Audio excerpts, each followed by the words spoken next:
Well, the FBI says a horrific scheme is on the rise in the Carolinas. It's called sextortion, and when criminals coerce victims into sending explicit photos and then threaten to share them unless they pay up. Queen City News anchor Morgan Francis joining us live here in the studio. And Morgan, the local FBI office is now really concerned about this. Alicia, they really are. Statewide, they're seeing an alarming increase in reports on this, and now the crooks are using artificial intelligence to coerce their victims.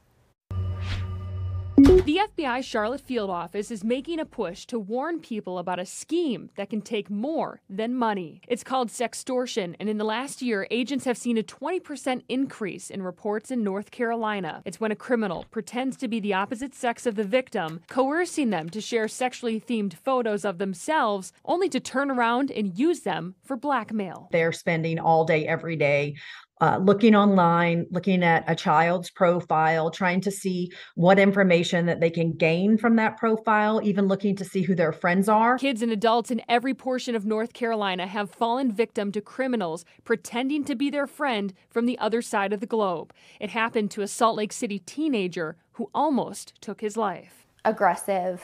She had sent him pictures of his school's social media account, a number of his friends' social media accounts, my social media account. He was actively thinking about committing suicide. The predators who are after money oftentimes find their victims in the gaming world, where the communication lines are wide open. Typically, in these games, the default setting is that you have a public profile. So you're literally open to anybody can find you anywhere around the world. And now with the explosion of artificial intelligence, the crooks don't need to coerce a teen to send sexual pictures. They can make it up. They've taken a picture that the child has posted online, and then they manipulate that photo to look and appear as if it is a sexually themed image, and then they still threaten that child and demand that payment or they're going to release it.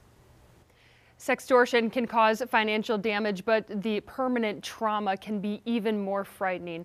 Another scary factor is how many people probably are not reporting this to the FBI when it happens to them, worrying agents that the numbers could be even higher. Brian. Yeah.